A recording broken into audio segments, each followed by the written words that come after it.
Kung ikaw ay naghahanap ng makakausap. Heartline. Kung ikaw ay nangangailangan ng isang kaibigan. Heartline. Daluyan ng iyong damdamin at daluyan ng iyong bawat saloobin. Heartline. Kung saan pinapakinggan ang iyong nararamdaman.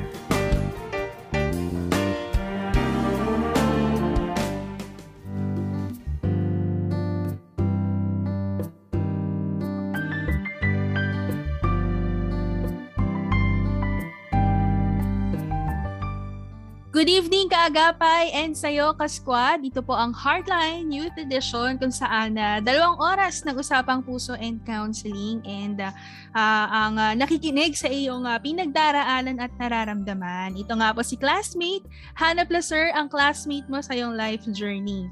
Sa gabing ito, hindi ako mag-isa dahil kasama natin si Kuya Pastor Andrew Franco. Good evening, Kuya. Yes, good evening. Hannah, and magandang gabi po sa inyong lahat mga ka-squad.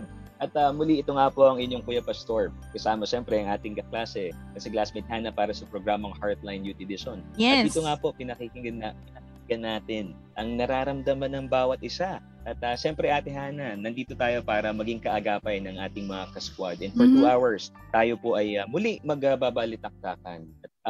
Ngayon yung panahon na punuin natin ang ating mga puso ng pag-asa. Na ang 2022, bagamat marami ang pinagdadaanan pa din natin, very tough yung mga challenges natin. Yes, kapatid, alam ko na may mga pinagdadaanan kang mga tough situations. Pero ang maganda nito, Ate Hannah, inihanda tayo ng Panginoon para sa mga tough situations na to. And naniniwala tayo na ang pag-asa natin ay patuloy natin dapat ibinibigay sa ating Diyos na buhay. Dahil siya ang matibay na sandigan nating lahat. Tama ba, Ate Hannah? Yes, tama po yan, Kuya. And praise God po dahil kahit na marami nga po naganap sa umpisa ng buwan na ito, di ba? Sinamahan tayo ng Panginoong Diyos sa anumang journey natin, di ba? Meron naman tayong challenges sa family, lalo na sa aspeto ng kalusugan. Patuloy natin na panalangin din yung mga tahanan na kailangan ng kagalingan sa panahon na ito. Yes, Ate Hannah, napakadaming nagaganap sa ating kapaligiran. And praise God kasi napagtatagumpayan natin at maraming nakakasumpong ng kagalingan sa virus, no? At naniniwala tayo na ang kagalingan ay nagmumula pa rin talaga sa ating Panginoong Diyos. At marami din, Ate Hannah, maiinit na balita at malapit na rin ang elections, and patuloy nating ipinalangin ang ating bayan. Talagang bigyan tayo ng katalinuhan ng Panginoon. At lalo na sa mga young people na mga first time na mga boboto, maging matalino tayo sa ating pagpili ng ating magiging leader ng ating bansa. And gamitin po natin yung pagkakataon na ito na lalo na po pagdating sa eleksyon, bumoto po tayo, di ba? Huwag natin sayangin yung ating karapatan na bumoto. Gawin natin yung nararapat para sa bansang Pilipinas. Ito yung magiging ambag natin para sa pag-unlad, di ba? Pagbabago ng ating bansa. At Ate Hannah, siyempre, nandito pa rin yung ating paalala sa ating mga ka-squad, sa mga young people at mga young at heart. Ganoon na rin sa mga adult na kailangan nating maging maingat sa pag-post at pag-share natin sa ating mga social media platform. Kasi naniniwala pa rin tayo, Ate Hannah, doon sa katotohanan ang dapat na mas pinaiiral natin. Diba? Kung hindi natin alam kung saan nanggaling ito, kung saan talaga yung source, wag natin na basta-basta i-share. At the same time, sana mas natuto na rin tayo sa mga panahong to na maging maingat sa mga bagay na inilalagay po natin sa ating mga social media platform. So mas mainam pa din or mas mabuti pa din if may pinagdadaanan ka, wag sa social media. Humanap ka ng mga tamang tao na talaga makakapagbigay sa atin ng sound advice, 'di ba? At hindi lahat ng bagay na mababasa din natin sa social media, yun talaga yung makakatulong sa atin. And totoo nga, Ate Hannah, ako napaka helpful sa akin kapag ako ay nagso-social media detox. Talagang may mga panahon na hindi ako nagso-social media and I converse with real people, 'di ba? Binibigyan ko ng panahon na makipagkwentuhan sa parents ko or sa mga kapatid ko, 'di ba? Or dito sa bahay, talagang bibitawan ko yung telepono At nakikita ko na very healthy ito sa akin personally. So I believe na ganun din sa iba nating mga ka-squad, 'di ba? Baka kasi ang pinanggagalingan na nung mga stresses natin, 'di ba, yung mga pressure natin ay yung mga nakikita at nababasa natin. Totoo yan, kuya. Iba pa rin po yung relationship, di ba po, na nagagawa kapag mga offline, di ba? Hindi sa online na relationships. Yes. Yan pa rin po yung mas mainam na i-improve po natin sa panahon ngayon, lalo na makakatulong po ito sa ating mental health. Yes. Tama yan, Ate Hana. Kaya rin tayo naririto sa ating programa po dito sa Heartline Youth Edition para po pakinggan ka, ka-squad. Hatid sa inyo ang 2 oras ng Usapang Puso at Counseling. At siyempre, Ate Hana, napapakinggan tayo via online streaming ng FEBC.ph. At saan pa ba tayo, Ate Hana, mapapakinggan ng mga ka-squad? Maliban po sa FEBC.ph, napapakinggan din po ang iba't ibang programa ng DZAS sa atin pong YouTube channel, 702 DZAS, FEBC Radio TV. Hanapin nyo lamang po iyan at mag-subscribe po kayo kapag nahanap po ninyo ang aming YouTube channel at ipamahagi rin po ninyo sa inyo pong mga kaibigan, sa inyong mga ka-squad, yan, sa inyo pong mga GC, ang ating YouTube channel at maging ang ating Facebook page, 702 DZAS FEBC Radio. And ma-inspire po nawa kayo sa mga hatid po namin mga programs, di lang po ang Heartline na tuwing 9 to 11 p.m. Meron din pong mga iba't ibang programa ang DZAS na talagang makakatulong po sa inyong mental health. Yes, tama yan, Ate Hana. At siyempre, Ate Hana, gusto natin mag-shoutout din sa mga kasama natin dito sa production. Nandyan si Kuya Reggie Villena at ang ating RTV team at mga nasa Bukawi transmitter site. So naka-skeletal force pa rin tayo, kaya maraming salamat talaga sa mga kasama natin para lang makapag-air tayo, Ate Hana. At tayo, Ate Hana, dito sa Heartline ay hindi lamang mapakikinggan every Wednesday, kundi from Monday through Friday. Diba? Sino ba mga kasama ng mga kasquad natin kapag Mondays? Yes, ito para sa mga bagong tagapakinig dito sa ating 702 DZAS. Iba-iba po yung hatid nating counseling every night. At dito nga po sa Heartline, tuwing Monday, relational discussion po tayo. Kasama dyan ang mga kaagapay natin sa Living Waters Philippines. Sila nga po ang tutulong sa iyo mga pinagdaraanan na may kinalaman sa relasyon. At every Tuesday naman po, legal matters ang ating ibinabahagi. Kasama dyan si Kuya Lemuel Rainier at ang iba't iba pong mga lawyers para sa mga legal concern na kailangan po ng agarang solusyon at mga legal advice nga po, lalo na sa panahon ng pandemya. Yan, kinig po kayo every Tuesday night. And of course, every Wednesday night, kami nga po ang inyong mga kasama para sa inyo pong mga youth concerns. Diba? Ako po si classmate Hannah Placer and kasama po si Kuya Pastor. Siyempre. Kuya Pastor Andrew Franco, yan, nadamayan ka sa iyong pinagdaraanan. And ang nais po natin dito sa programa ay magkaroon ng safe space sa mga kabataan at maging na rin sa mga working professionals para makatulong po tayo sa mga pinagdaraanan. Di ba maging avenue ito? Ma-break yung gap ng mga magulang at mga kabataan para po tayo nasa hapagkainan, di ba? Nag-uusap, nagsasalo-salo at nagdadamayan sa ating mga pinagdaraanan. And every Thursday night naman po, yan, marital counseling po para sa iba't ibang bagay tungkol pa sa pag-aasawa, mga kasama po ninyo every Thursday night ay ang Guillermo family. Yan, minsan po si Kuya Ken at minsan naman po ay si Ate Merlene Guillermo. And every Friday night naman po, family mediation, syempre, yan ay iba't ibang concern din naman tungkol sa pamilya. Maaari pong idulog kina Ate Jo Cabrera Alabastro and kay Kuya Pilola Harca. Sila nga po yung mga kaagapay ninyo na dadamayan kayo sa inyo pong mga problema every Friday night. Yan, maging sa mga problema sa inyong work-related concern, yan, pwede nyo pong ibigay dyan every Friday night. So yan po, yung mga latag natin mula 9 p.m. hanggang 11 p.m. At siyempre, Ate Hana, tayo isang counseling program. Kaya kung kayo po ay merong counseling concern, magbigay lang po kayo ng mensahe sa ating pong FB page sa 702 DZAS Radio TV at pwede rin po kayo mag-message sa ating mga numbers. Ito po ay 0916-296-6620 kapag kayo po ay Globe user. At kung kayo naman po ay Smart user, ito po ay 0999-223-5671 or 0961-784-9351. Kaya huwag ka na magdalawang isip ka squad na kami ay bigyan ninyo ng mensahe o kaya mag-message po kayo sa mga number niya. At sobrang willing kami na makinig sa inyo at pag-usapan natin kung ano yung mga mahalagang bagay na gusto nyong pag-usapan natin. Kumbaga, dito nga sa ating programa, Ate Hana, dinidiscuss natin yung mga frequently asked questions ng ating mga young people. And tonight, meron nga tayo, Ate Hana, na mga katanungan mula sa ating mga kasquad. At umpisahan na natin, Kuya, dahil masyadong marami po itong mga questions po na ito mula sa ating mga kaagapay. So una, sabi ng isa nating kaagapay, hello ka-squad, nag-resign na ako sa company pero ayaw akong paalisin ng mga boss kasi kulang po sila ng employee. Pero nakapag-decide na po kasi talaga ako. Nakaka-apekto na rin sa mental health ko yung work. Need ko ba i-consider yung kanilang hiling? Sana po mapayuhan ninyo ako.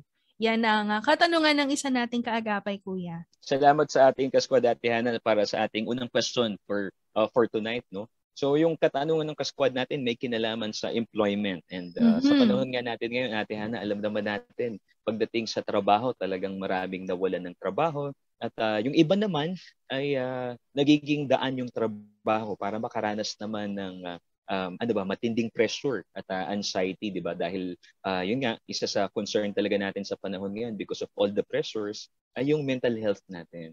At dito sa case ng kasquad natin, ang katanungan lang naman niya kung i-consider niya yung kahilingan ng mga boss niya na magstay pa siya sa company. So ako pag titingnan ko, Ate Hana, ibabalansehin natin yung concern, no. Siguro nakikiusap naman ng maayos yung mga boss nitong kasquad natin na kung pwedeng wag talaga muna mag-resign. Kasi ang hirap nga naman para sa isang company na magkaroon ng attrition din sa panahon ngayon, 'di ba? Lalo na kapag umalis yung isang empleyado, you have to train another person to do the job. So hindi talaga madali 'yon sa panahon natin ngayon. Kasi even yung mga companies are also struggling with everything that has been happening sa ating economy. Talagang napaka-importante na magtulungan tayo, both yung mga employers at the same time yung mga employees. But on the other hand, merong isang napaka-importanting concern yung kasquad natin na nabanggit niya rin doon sa kanyang concern na naaapektuhan na talaga yung mental health niya at identified niya na it is because of the job or the work that he or she has, diba? So, malaking factor yun to consider. Kung hindi nagiging healthy sa'yo, being in that company or doing the same job, hindi natin alam kung ano yung dahilan bakit nagkukos ito ng problem sa mental health ng kasquad natin. Maybe it's an overall pressure na sadyang yung company niya yung trabaho niya yung kumakain ng maraming oras niya at maaring ito yung nagiging source talaga ng anxieties niya. So siguro nag-struggle yung kasquad natin if i-consider niya yung request ng mga bosses niya kasi nakikita at na-appreciate din niya kung ano yung naitulong sa kanya itong company na to for a long time. So that's just fair to consider. So on the other hand,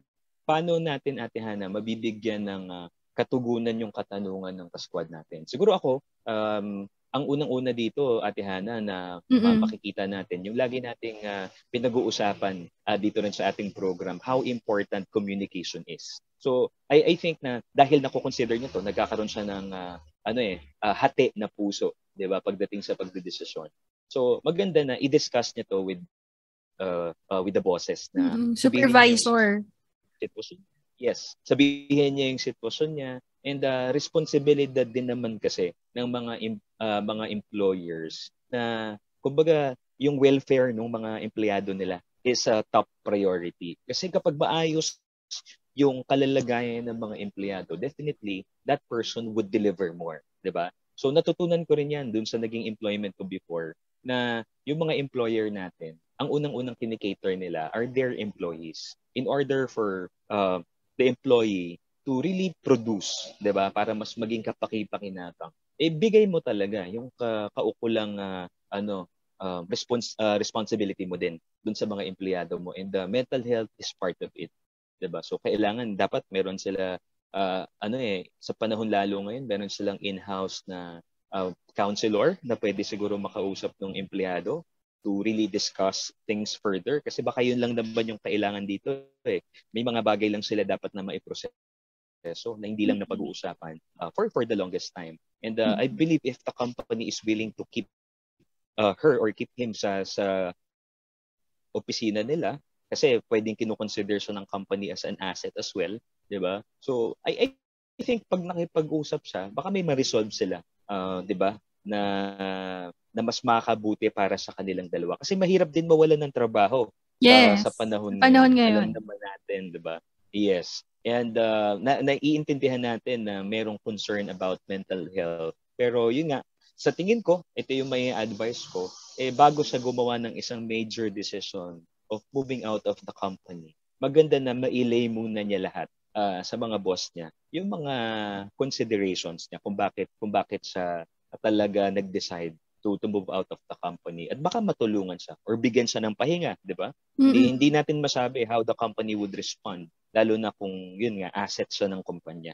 Ikaw ba, Ate Hannah, what do you think? Actually, ganun din po yung gusto ko po susugan yung sinabi po niyo. Kasi lagi po natin sinasabi sa Heartline, Kuya, di ba, na bago mag-decide, kailangan na balance na yung mga bagay-bagay. And as much as possible, mag-decide po na hindi out of emotions. Kumbaga, nasa maayos na pag-iisip bago talaga po mag-decide. And lagi nating ini-encourage yung mga listeners nga po natin na lalo na po yung mga working na kung kaya pa pong pag-isipan, halimbawa ay magpahinga muna, 'di ba? Kausapin yung employer kung kailangan mo ng vacation leave, 'di ba? Makapagmuni-muni dahil baka pagod lang tayo or mag-take a leave, pag-isipan po muna bago mag-decide.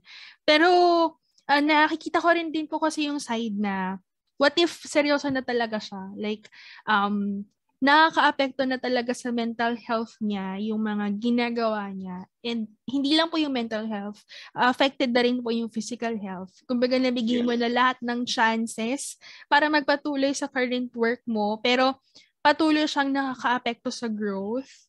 Then ito na siguro po yung pagkakataon to let go. Yun nga po, Kuya, paano? What if hindi din po nakakapagbigay yung company ng access para ma-address po yung mental health, or wala po silang ganong kapasidad na magkaroon ng psychiatrist, 'di ba? Or counselor na pwede pong malapitan ng parang one-on-one. What if ganun po? Tapos hindi po kaya yung mabigay ng company, and then sobrang affected na po talaga yung kanyang mental health. Pagdating dyan, Ate Hannah, siyempre ang maipapayo natin sa kasquad natin, mas magiging matimbang yung part na kailangan niyang bigyan ng pansin yung health pa rin niya, 'di ba? Kasi bilang isang empleyado, bilang isang manggagawa, puhunan mo yung katawan mo at isipan mo sa pagtatrabaho. So, siguro kung yun yung pinaka major na consideration mo, wala talaga makapagbigay din naman ng tulong, you staying with the company. And I guess it's a good decision for you to step back, to rest for a while. At naniniwala naman tayo na ang kalooban ng Panginoon, ang pagpapala ng Panginoon ay nandyan lang kapag tayo ay patuloy na nagtiwala pa rin sa Panginoon. So siguro kung sa priorities, doon sa sitwasyon na meron siya, kung ganyan yung mangyayari, no help talaga yung may expect from the company, kahit nakausapin niya yung kumpanya or walang maibibigay na compensation or whatsoever. So I would agree na piliin niya muna din talaga na magpahinga for a period of time. Tama po. Kung need po magpahinga, 'di ba? At kung kailangan na talagang let go. 'Di ba po? And kung may mga, halimbawa po may mga resources pa naman para magawa yung pagpapahinga, then by all means, 'di ba po, i-push 'yon. Pero kung halimbawa ikaw po yung inaasahan ng family, ikaw po yung breadwinner, make sure, 'di ba po, na i-include yung family dun sa decision. Lalo na kapag sa'yo po talaga nakaatang lahat ng gastusin. Kumbaga, sama-sama kayong family dun sa magiging decision mo. Lalo na kung ikaw yung breadwinner, and makakasama sila sa next step or yung journey mo. Kung may kailangang i-sacrifice, 'di ba? Kasama sila dun sa magiging support system. Kung ano pa yung mga kailangang i-give up, and kung kakayanin din po na makahanap ng lilipatan, and then doon po talaga makapag-decide na mag-let go. At saka, Ate Hannah, pagdating kasi sa part na yan, naniniwala ako na ang isang pamilya, bagamat may mga kinoconsider tayo na breadwinners ng family, hindi pa rin pwede na yung full responsibility nandun sa tao na iisa lamang. Kasi nga, pamilya kayo di ba? Napaka-importante na matutunan natin yung pagtutulungan din sa pagtutulungan sa loob ng pamilya. Na kung ito yung atehan na siguro ito yung isa sa dilema kapag meron lang isa na inaasahan sa pamilya talaga at nagiging komportable na yung ibang bahagi ng family, di ba? Na dependent na dun sa isang tao na yun. Paano kapag dumating nga naman sa point na ganito na yung breadwinner or yung taong tumatayo to support the whole family, siya yung makaranas ng panghihina, 'di ba? So, how can we support that person? 'Di ba? So, maganda rin tong usapin na to, Ate Hana, kasi nangyayari naman talaga ito sa maraming pagkakataon na yung mga breadwinners ng family ay nadidrain din, 'di ba? Dumadating din talaga sa panahon that they are discouraged, they are really tired, and yun nga, sa panahon natin ngayon, anybody could be a victim nitong mental health concerns, 'di ba? So, napaka-importante lang na sa ganitong pagkakataon, tayo bilang bahagi ng pamilya, yung kagaya ng nabanggit mo, Ate Hana, willing tayo dapat to adjust kasi merong pangangailangan to adjust. If kailangan natin yung adjustment na yon para tulungan itong bahagi ng pamilya na to, tong isang tao na to, ibigay din naman natin. Huwag din sasama ang loob natin dahil pinili niya na alagaan yung sarili niya. 'Di ba? So may mga iba naman ding options. Minsan nga yung mga ganitong pagkakataon, Ate Hana, nagiging blessing in disguise pa kasi kumbaga nagkakaroon ng opportunity yung ibang part ng family to really explore other opportunities to also help out sa panahon na nagpapahinga itong breadwinner natin or itong tao na nagpo-provide for the family. And maaari din po kasi, Kuya, na yung ganitong pagkakataon, mag-create din po ng strong bond sa family. Di ba po? Nagdadamayan sa loob ng isang pamilya. And wag na rin din po kalimutan na sa mga ganitong decisions in life, isama rin po natin ang Diyos sa mga major decisions po natin. Kumbaga, ibabad sa panalangin bago tayo mag-decide ng pag-alis. Actually, Ate Hana, number 1 yung part na yan yung sinasabi mo. To really consult God first in every decision na gagawin natin. So, bago pa man tayo gumawa ng ibang desisyon, we have to consult God first. And thank you for that, Kuya, sa mga naibahagi po ninyo na encouragement para sa ating kaagapay. So, dako po tayo sa another question mula sa ating kaskwad din po, Kuya. Sabi po niya, gandang gabi, ang bigat kasi ng nararamdaman ko. Naging close kami ng office mate ko and then eventually ay na-fall ako sa kanya. Galing siya sa isang komplikadong MU stage. Tapos ako, kakahiwalay ko lang sa ex ko. Naging close kami at lumalabas at constant ang communication. Tapos, nahulog ako sa kanya. Ano po ba yung dapat kong gawin? Dahil binabalikan po kasi ako ngayon ng ex-BF ko. Tapos ngayon, nalaman ko na gusto naman pala ng office mate ko yung ka-MU niyang girl. So, yun, Kuya, usapang relasyon. Ito po ba yung pinagtagpo pero titinadhana? Di ako, Ate Hana, ako sa tingin ko doon sa kwento para kasi isang pelikula na dito sa natin sa question or concern number 2. Parang yung mga typical na napapanood din natin ng mga love story, di ba? Na pag-iisipin mo or pakinggan mo sila, galing sila pareho sa isang sitwasyon na hindi nag-work out. And then naging comfort zone nila ang isa't isa because of constant communication, di ba?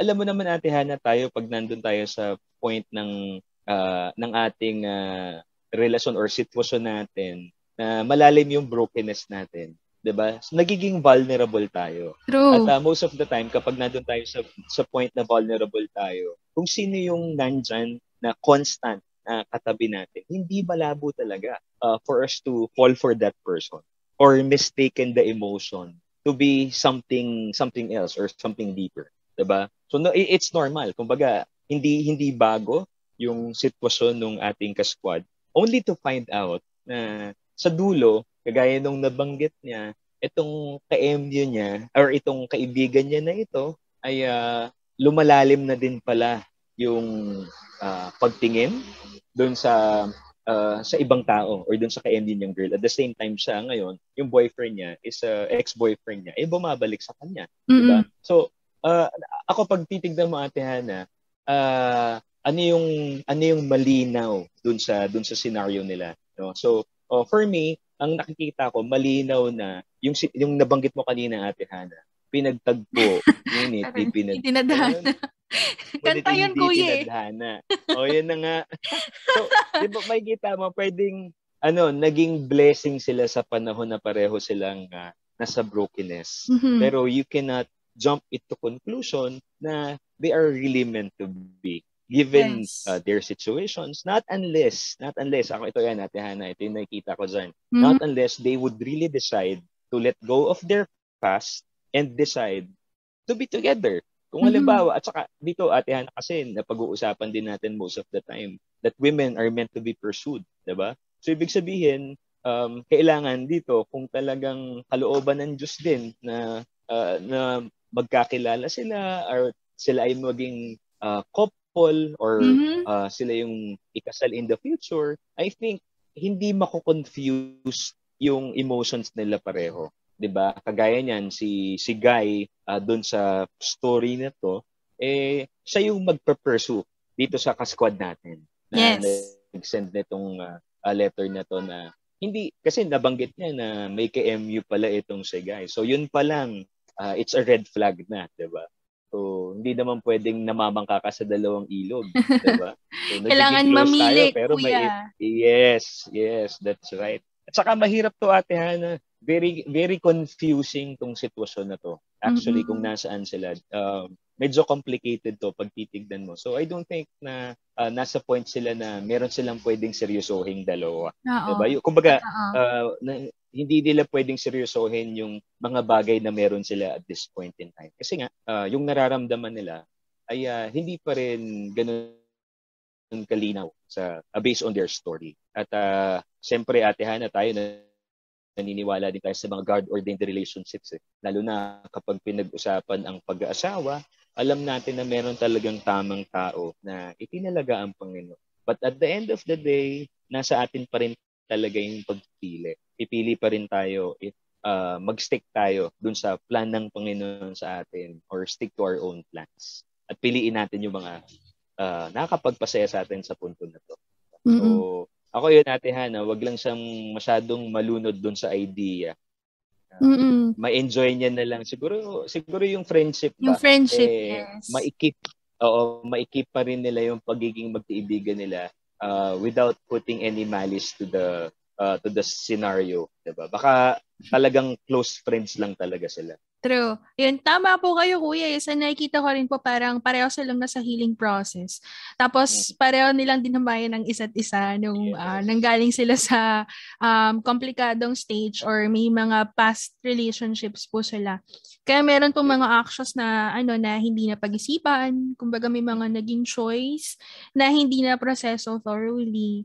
So yun nga po, hopefully sa moment na to ay makapag-usap sila, 'di ba po, to set things straight, kung ano po yung dapat na maging patungo, kung saan patungo itong relationship nila, manatili as friends, di ba? Or balikan yung ex or ipagpatuloy yung nasimula niya pong relationship dun sa sa other girl, di ba? And ako po, personally, naniniwala ako, kuya, na kapag pag-ibig yan, di ba?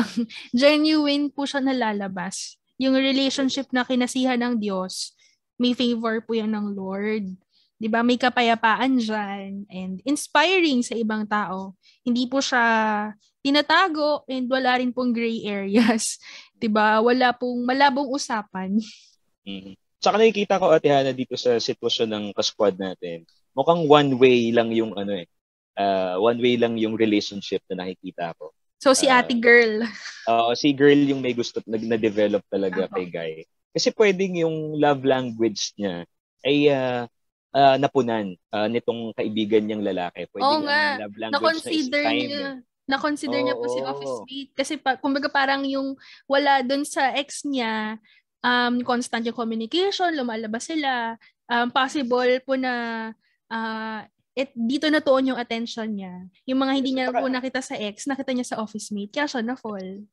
Tsaka Ate Hannah, di ba kasi may mga different love languages nga tayo. So, pwedeng itong si ate na ka-squad natin, love language talaga niya yung time. Na the more you are able to give time to her, sobrang na-appreciate niya yung napupuno yung love tank niya. Na pwede rin on the other hand, itong si guy or itong kaibigan niya, normal sa kanya yun. Kasi pwedeng love language din niya yung nagbibigay ng time sa mga tao na nakikita niyang importance sa kanya or hindi lang romantically, even sa mga friends niya. Pwede kasing ganun talaga siya, yung normal na siya. So, may mga tao kasi na alam mo Ate Han, minsan kahit nga wala kang masyadong ginagawa, pwedeng ma-misinterpret eh. 'Di ba yung ginagawa mo dahil dun sa tao na tumatanggap malalim pala yung kahulugan ng mga bagay na ginagawa mo. So, pwedeng ganun kasi yung nangyayari sa kanilang scenario. So, mahirap mag-assume. So, hindi pwedeng mag-assume tayo na, mahal ako nitong tao na to or baka meron siyang ganitong intention. Not unless, talagang manggaling dun sa tao that he really likes you romantically.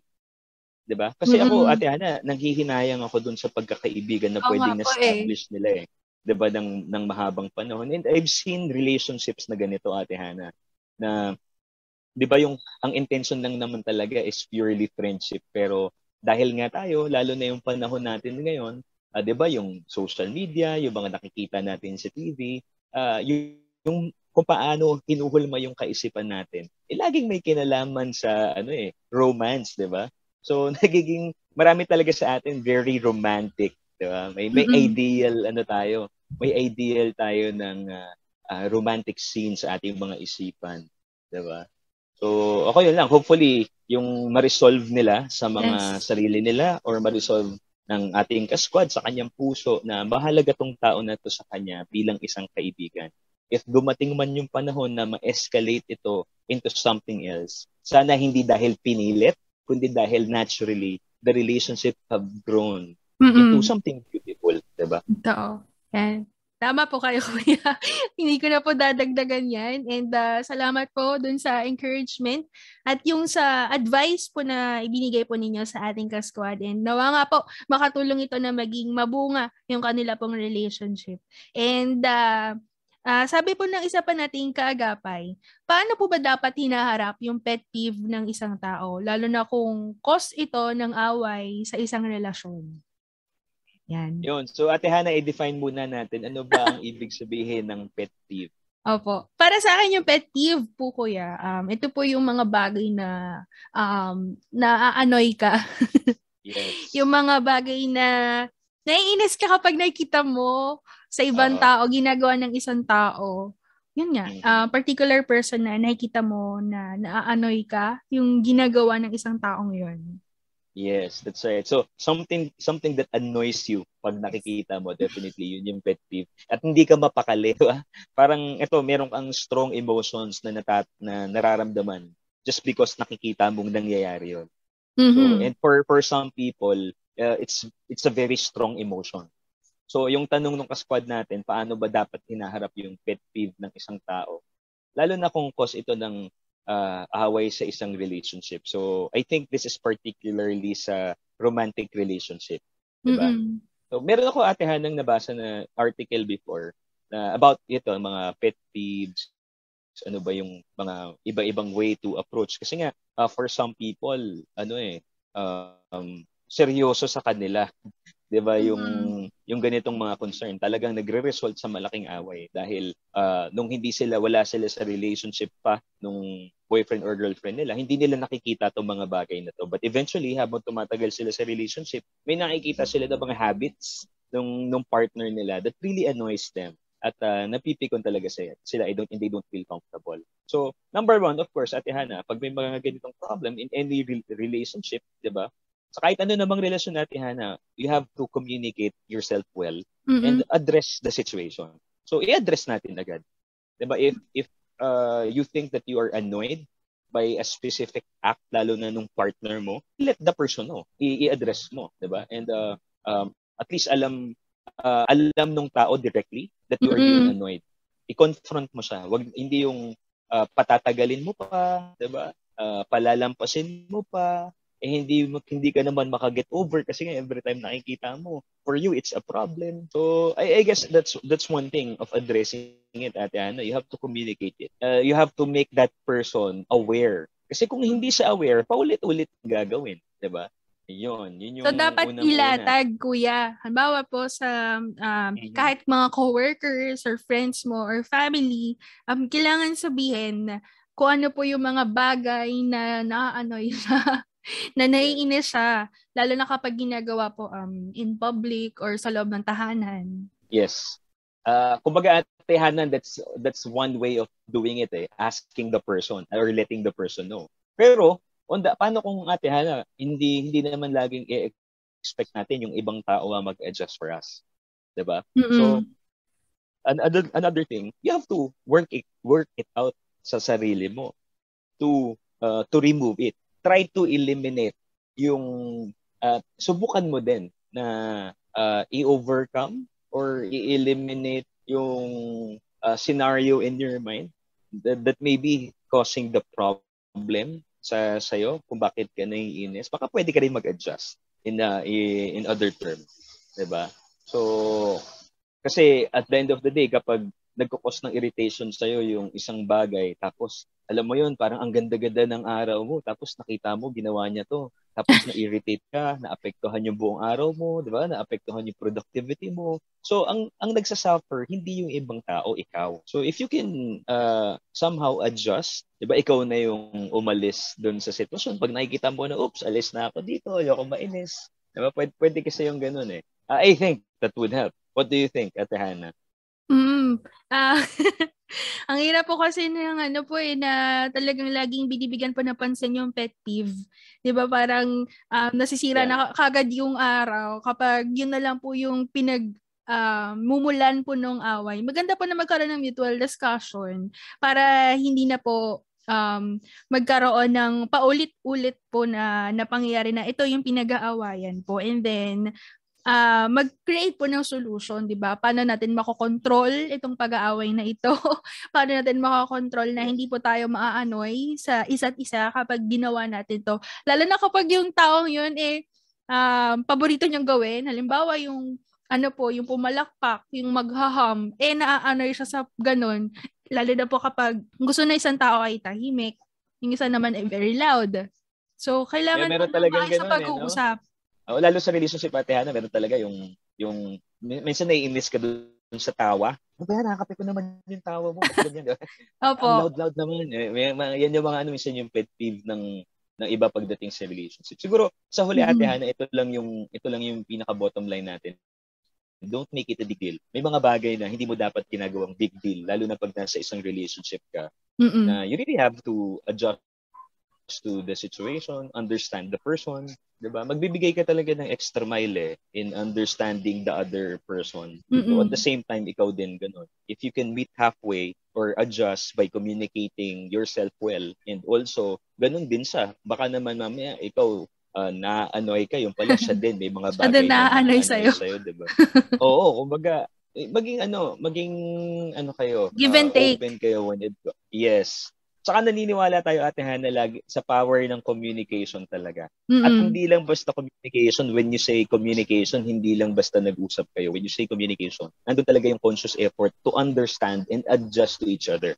That's how you communicate.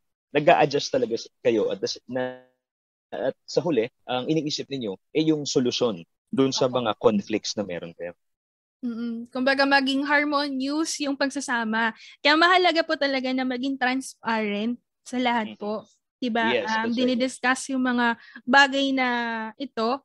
Kasi kapag honest at transparent po yung relationship, mas magiging harmonious po, diba? Magiging healthy yung samahan.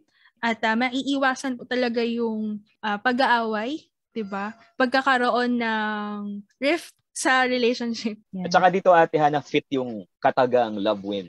Ayan. Dapat mangibabaw pa rin yung pag-ibig, di ba? Kasi pag mangibabaw yung love, mangingibabaw yung understanding. Kahit hindi romantic relationship, Ate Hana, sa lahat ng relationship natin, kapag nangibabaw yung love, even dun sa mga tao na tinuturing natin na kaaway or hindi mga natin nakakasundo, we have to love them. Kung paano hinalimbawa ng Panginoong Diyos. Paulit-ulit ang salita ng Diyos dyan natin na to really be genuine when it comes to loving people. Oo. Tama po. Parang love them, love your neighbor as you love yourself, and na maging mindful din po tayo sa iniisip at ginagawa po ng at nararamdaman po ng ating kapwa. Yes. Yan.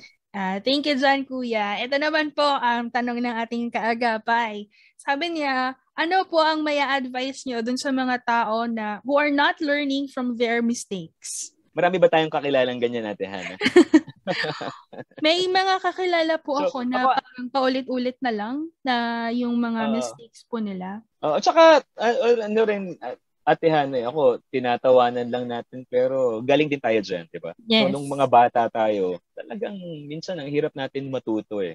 Kailangan paulit-ulit natin pagdaanan ng isang bagay in order for us to really learn, di ba? Ang maganda, Ate Hana, pag nasa Panginoon ka, at nakakarinig ka ng salita ng Diyos, nagkakaroon ka ng katalinuhan eh. At nabubuksan yung isipan at puso mo. At doon ka nag-uumpisang matuto talaga. Siguro, yung pinaka-simplest answer dito sa tanong ng kasquad natin na what's your advice to those people who are not learning from their mistakes? Alam mo, kailangan mag-grow yung bawat isa sa atin, Ate Hana, ng teachable heart. Kasi napaka-importante nun na meron tayong puso na willing to have a teachable heart. And pagdating sa teachable heart, Ate Hana, paano ba tayo magkakaroon ng teachable heart, di ba? So, ako, pag nagtuturo ako, siyempre as a pastor, isa to sa tinuturo natin sa simbahan that all of us should have a teachable heart. So, unang-una, napaka-importante, Ate Hana, ng humility, yung humble heart, di ba? So, magkaroon tayo ng humility na tanggapin na maraming bagay na akala natin tama ay nagdulot sa atin ng kapahamakan, di ba? Sabi nga sa Word of God, Ate Hana, ano daw yung magpapabagsak sa tao, di ba? Pride comes before destruction. Sabi yan ng Word of God. And that's the opposite of humility, yung pride. So, yun yung unang-una, kailangan talaga magkaroon ng isang humble heart ng isang tao in order for that person to learn.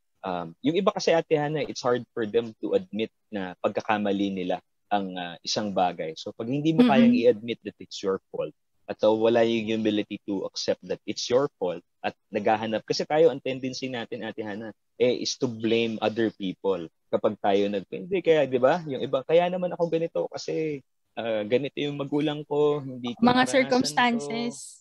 Yes, kumbaga sinisisi natin yung ibang tao kung bakit tayo nandun sa kalalagayan natin. Hindi natin ma-admit sa sarili natin na choices natin yun.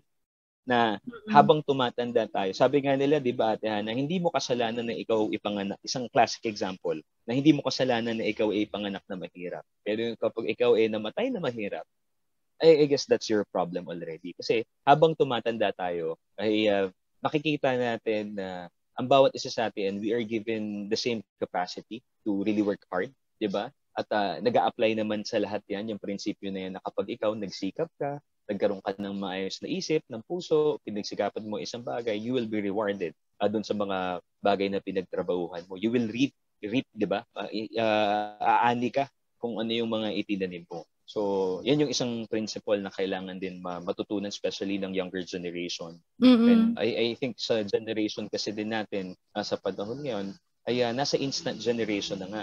'Di ba? Parang lahat gusto makuha ng mabilis. May mga goals na agad. Oo. Kumbaga, hindi na masyado matyaga yung mga kabataan ngayon in reaching their goals. Kumbaga, yung pasensya umikli na masyado. Yung threshold ng pasensya ng mga tao. So, it's easier for some people to blame others. 'Di ba? At hindi magkaroon ng accountability. Kaya paulit-ulit tuloy na nangyayari, 'di ba? Nasa cycle lang. Kasi nga, wala yung humble heart. So, hindi teachable yung heart ng mga tao sa atin. And another thing, Ate Hana, in order for us to have a teachable heart, kailangan matutunan natin mag-submit. Yung submissive heart is also important in order for us to have a teachable heart.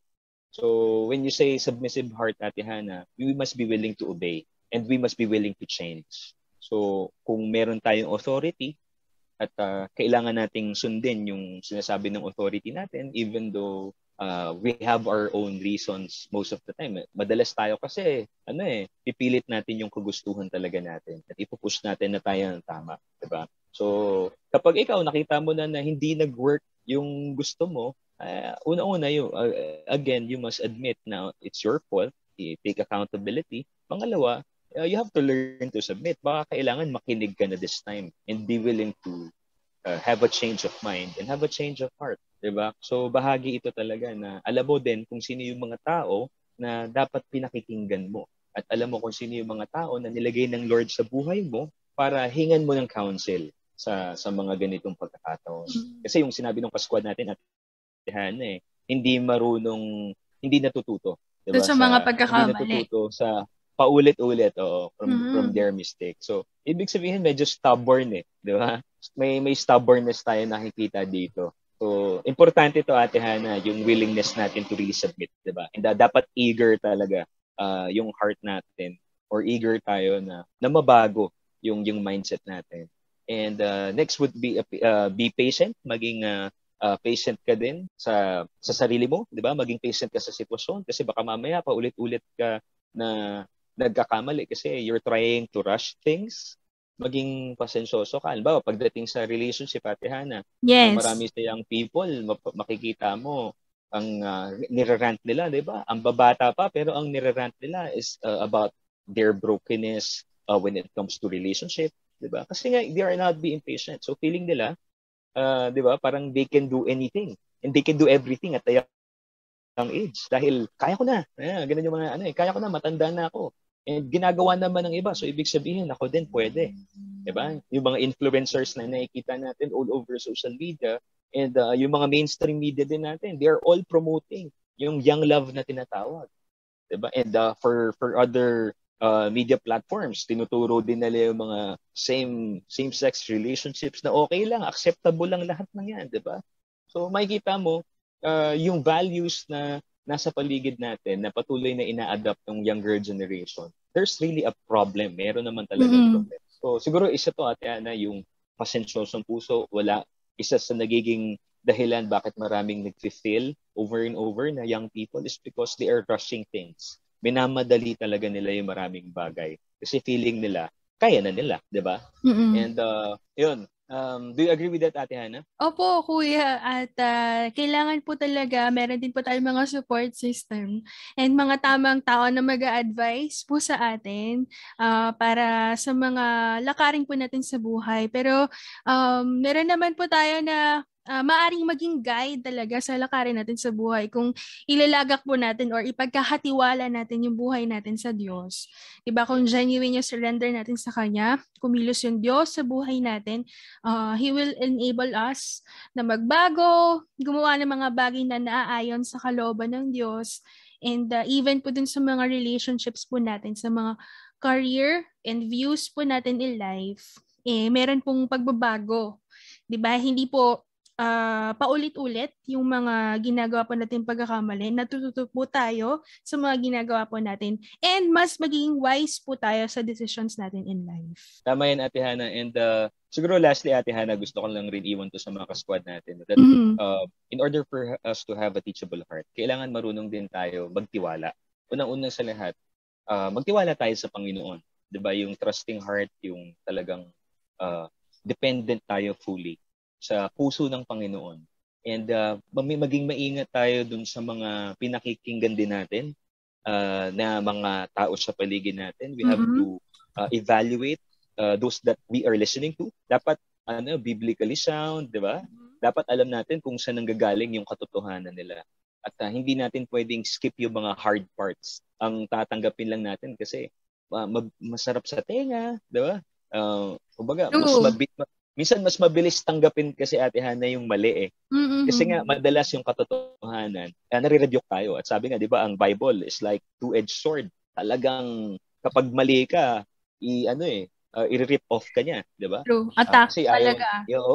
talagang mararamdaman mo talaga kapag kapag yung katotohanan. And if you are familiar, Ate Hannah, with the armor of God, 'di ba? So ang unang binanggit dun sa armor of God is yung belt of truth. Kasi ang reason, yung belt of truth kasi, it holds everything together. It holds the whole armor together.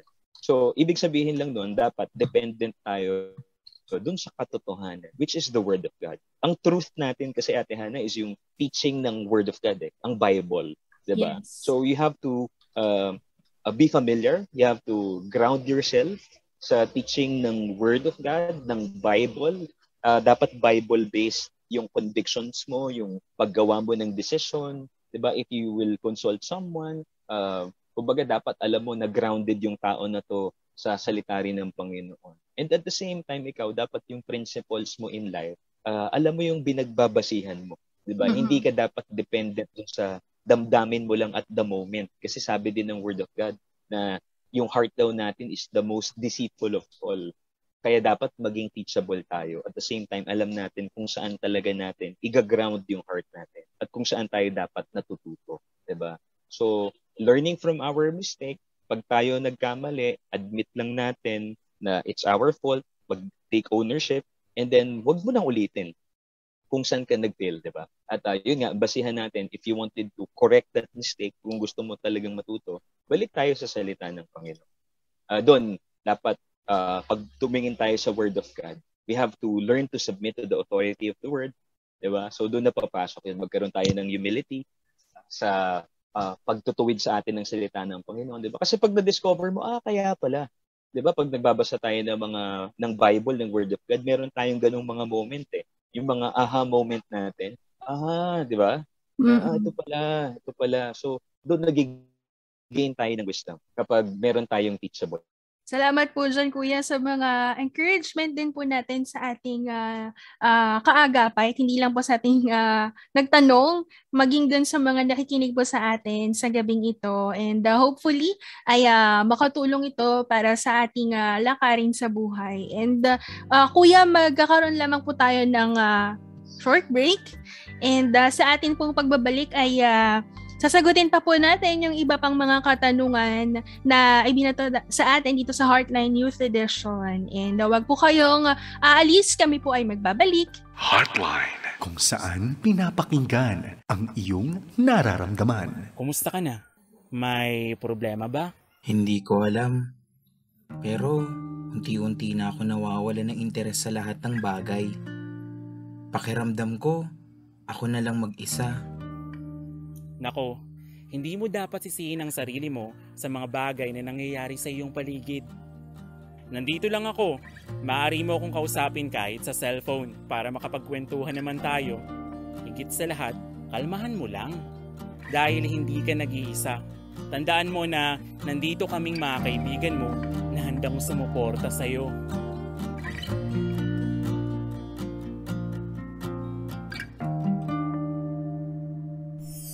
Ang ating mga bakuna sa COVID-19 ay dumaan sa masusi at mabusising pag-aaral ng iba't ibang independent expert groups na binubuo ng mga tanyag at dalubhasang doktor at siyentipiko. Iginugol nila ang kanilang oras at lahat ng kanilang kaalaman upang tiyakin na ang lahat ng bakunang ginagamit sa ating bansa ay ligtas at nagbibigay ng kanilang ipinapangakong proteksyon. Magtiwala tayo sa kanilang pagiging dalubhasa dahil nagkakaisa sila sa ating mithiing malampasan ng ligtas ang pandemyang COVID-19. Mga dalubhasa ay pagkatiwalaan upang lubos na kaligtasan makamtan. Paalaalang hatid ng FEBC Philippines sa pakikipagtulungan ng Department of Health. Paano ba natin luluwalhatiin ang Diyos? Naluluwalhati natin ng Diyos sa pamamagitan ng pakikigalak natin sa Kanya, sa pagmamahal, pagtitiwala, pagsunod sa Kanyang mga utos, at pagsasailalim sa Kanyang kalooban. Ano ba ang hinihingi sa atin ng kautusan ng Diyos? Sa pamamagitan ng personal at walang hanggang pagsunod, ang pagmamahal sa Diyos ng buong puso, kaluluwa, pag-iisip at kalakasan, at ang pagmamahal sa kapwa, gaya ng pagmamahal natin sa ating sarili. kasama na rin dito na huwag gawin ang anumang ipinagbabawal ng Diyos. Para sa mas malalim na pagkaunawa sa pananampalatayang Kristiyano, bisitahin ang newcitycatechism.com sa pakikipagtulungan ng FEBC Radyo TV. 702 DZAS FEBC Radyo TV. Radyo TV. Agapay ng Sambayanan.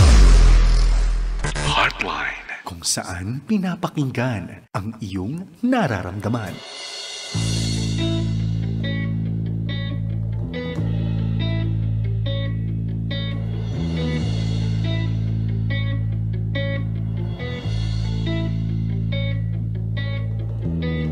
Isang pintong mahiwaga, di bubukas ng kusa. Si Jesus ang tuoy tumutuktok, naghihintay ng sagot.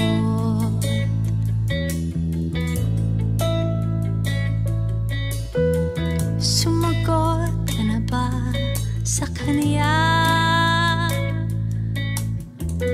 O ayaw mong pabala? Ang buhay mo ay laging gugulo kung wala si Kristo sa'yo.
pinapakinggan ang iyong nararamdaman.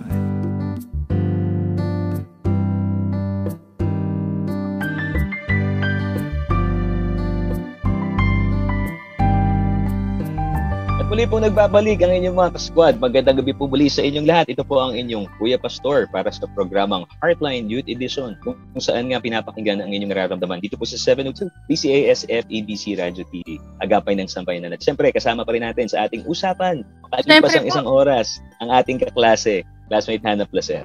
Yan, magandang gabi po sa ating mga kaagapay and patuloy pa rin po kayong nakikinig dito sa Heartline Youth Edition. At bago po tayo sumagot ng iba pa po nating mga katanungan dito, yung mga naiwan po nating questions, ay babati po tayo ng ating mga nakikinig dito sa Heartline. Yan, good evening daw po, DZAS, 702 DZAS Heartline Youth Edition, sabi ni JM Amaro.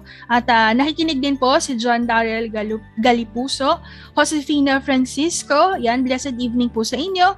Kay Marakeham, yan, Almazan, mula naman dyan sa Riyadh. Si Edith Paglinawan, Lorna Santos, good evening po, Heartline. Palagi po kaming nakikinig sa Heartline yan. Salamat po sa inyo pong pakikinig. At si Armina Jean, blessed good evening everyone. Ayan, at bumabati rin po si Ma'am Mona Lisa. Yan, sabi niya, kuya, kaboses niya raw po ang isang mayor.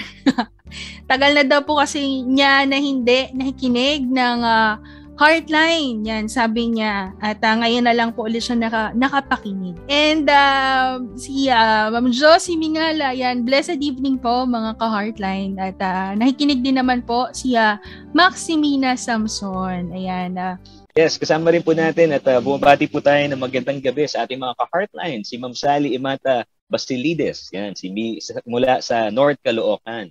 Tatagayana, gusto ko rin bumate sa ating mga kasquad. Ipa. Mula dyan sa Antipolo, syempre ang aking Franco family, di ba? At si Papa Chris at saka Mama Aida na nakikinig din sa atin, kay mga parents. At yung mga kasama po natin sa ministry, mula sa One in Christ Fellowship Missions International, si Pastor JR, si Pastor Justin, si Pastor El, at si Pastor Jason. Maging si Pastor Michael, happy listening, at sa lahat ng kabataan namin sa Vessels Youth Movement at saka sa Legacy Sports Movement. Happy listening at ipag-invite nyo mga kasquad ng ating programa. Share nyo po ang ating live na fellowship ngayong gabi. Yan. At salamat po sa inyo pong pakikinig and tuloy na po natin yung mga katanungan dito, kuya. At sabi ng isa nating kaagapay, ano po yung maia-advise nyo sa mga taong nawala ng pag-asa dahil sa mga nangyayari sa paligid natin ngayon? What can be your advice to those people who are losing hope and afraid of the future? Siguro, ako ate Ada, to make it simple, no? Ano yung maia-advise ko? Do not lose hope. Wag kang mawawalan ng pag-asa. And we have to remember na anong ibig sabihin ng hope, ng salitang hope. At laging kadugtong kasi ate Hannah ng hope yung faith, yung salitang faith. So when you say you are losing hope, you are losing faith, di ba? So kailangan patuloy po natin i-ground yung sarili natin at yung pagtitiwala natin sa ating Panginoong Diyos. Kasi ang katotohanan, ate Hannah, maraming bagay dito sa mundo na uncertain tayo diba? Hindi natin alam what's gonna happen the next day, ano mangyari sa atin mamaya. So wala talagang certain. Siguro ngayon, napupuno kasi ng takot yung marami sa atin kasi sa mga naririnig natin, sa mga nakikita natin, sa mga nararanasan natin. So because of fear, it's rubbing away that joy in our heart. And we have to remember as well, ate Hannah, na ang kalaban talaga natin, ang intention niya is to kill, to steal, and destroy, according to John 10:10, di ba? Talagang ang kaaway, pangalanan natin yung kaaway, si Satanas. Si Satanas, ang tungkulin niya talaga, alisin yung kagalakan sa mga puso natin, sirain yung mga bagay na in-establish ng Panginoon sa buhay natin na magaganda. At ito yung intention talaga ng kaaway, na lahat tayo mawala ng pag-asa. At para maging gray area sa atin, yung pananampala, yung pagtitiwala sa Diyos. Kasi when we start to lose hope, ate Hannah, nawawala din sa picture si God. Pero kapag tayo pinili natin na mag-focus pa rin sa Panginoon, sa kabinaan ng lahat ng nangyayari sa paligid natin, at hinahayaan natin na yung pagtitiwalang yan sa ating Panginoon ang mag-control dun sa damdamin natin at sa kaisipan natin. Totoo lang, hindi na napupuno pa din ng pagpapasalamat ng puso natin sa kabila ng lahat ng nangyayari, 'di ba? So hindi nawawala pa din yung liwanag sa kabila ng darkness, 'di ba? Kasi yung source of hope, yung source of joy, yung source of light, alam natin sa Panginoon lang talaga yan. So yun yung desisyon na kailangan na ginagawa talaga ng bawat isa sa atin to ground ourselves dun sa pananampalataya natin sa Panginoon. And, nabanggit ko pa rin kanina, Ate Hana, na yung truth na yan, makikita natin sa salita ng Panginoon. So, i-ground natin yung sarili natin sa Word of God in order for us not to lose grip of that hope that we have sa ating Panginoon. At alam naman natin na ang future natin ay nakasakamay ng Panginoon yan. He is in control. Kasi, omniscient siya, omnipresent siya, all-powerful siya, di ba? Yes. And alam natin na sovereign si God. And importante nga po talaga, Kuya, na magbabad sa salita po niya, 'di ba? Para magkaroon din po ng pagbabago sa ating kaisipan at pakiramdam. Naintindihan naman po natin na marami po ng pinagdaraanan yung mga tao ngayon, lalo na nandiyan po yung fear, yung anxiety, yung stress, may confusion. Pero lagi po nating paalala dito sa program, Kuya, na okay lang na maramdaman yung mga pakiramdam na yon dahil tao po tayo, pero hindi po tayo talaga dapat na mag-duel sa ganoong pakiramdam, 'di ba? And always po na sa Diyos umasa at magtiwala kasi siya po yung ating pag-asa, 'di ba? He is our hope. Our hope is in Christ and our hope is Jesus Christ. Yes. And sa midst ng mga uncertainties, 'di ba? Nawa talagang yung presensya ng Panginoong Diyos, yung talagang mag-comfort sa mga taong kailangan ng comfort, 'di ba? And totoo po kayo na ang Diyos, nasa Kanya po yung control dahil siya po yung sovereign God natin. Saka, Ate Hana, kapag nawala yung hope sa heart ng bawat isa, it's like the end of everything, 'di ba? Para doon sa tao na yun, nawala ng pag-asa. Kasi what comes after, di ba? Pag you loses that hope, ang nangyayari, nawawalan ka ng motivation in life. Life doesn't make sense anymore. Wala ka ng purpose na nakikita, di ba? So, yan yung ibig sabihin ng hopelessness eh. If you're losing hope, nawawalan ng saysay sa'yo yung buhay in general. Kaya alam naman natin ano ang kinahihinatnan ng mga tao who chooses to lose that hope. Lagi po nating tatandaan that we all have a choice. Na itong hope na sinasabi natin, it's our choice to loosen that grip dito sa pag-asang ibinibigay sa atin ng ating Panginoon Diyos. Kasi we can always turn to God eh. Sa kahit anong sitwasyon pa naroroon tayo, hindi Ate Hana nahihinder ng lugar, 'di ba, ng pagkakataon ng panahon. Yung pagtiwalaan natin sa Panginoon. And most of the time, dun sa pinakamahirap na sitwasyon, desperate situations, dun actually nga minsan natin mas nakikita ang kapangyarihan ng Panginoon, di ba? Mas abundant yung grace ni God in times that we are in those situations na talagang there's nobody to turn to, wala kang iba talagang panghahawakan. So, and again, sa kasquad natin na nagtatanong, don't lose hope. Wag kang mawawalan ng pag-asa. Instead, ang gawin mo ay mas laliman mo pa yung iyong paghahanap sa Panginoon. Grow deeper in your knowledge of the Word of God, di ba? Mas lumalim yung worship mo sa panahon na ito na feeling mo things are starting to fall apart. Ay balik ka dun sa lugar kung saan ka tinatagpo ng Panginoon. Diba? Kung saan mo mas danas yung kapangyarihan ng Panginoon or mas dinig yung tinig ng Diyos. Fight your battles on your knees. Yan din yung sinasabi, Ate Hana. Na tayo kasi bilang mga tao, bilang mga mananampalataya, higit sa lahat, ay identified natin that we are in a spiritual battle. Yung mga battles na pinagdadaanan natin sa panahon ngayon, yung iba, they're fighting yung physical battle kasi may sakit sila.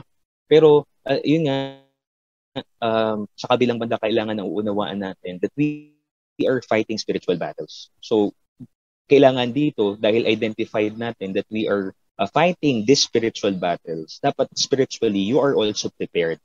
And losing hope, yung pag ang tao nandun na sa point na nag-lose hope na siya, ibig sabihin, hindi tayo ganun ka-prepared spiritually dun sa mga battles natin. No? So, napakaganda nga, Ate Hannah, ng sinabi sa Ephesians chapter 6. I would encourage our listeners to open your Bible tonight. Basahin po ninyo yung armor of God.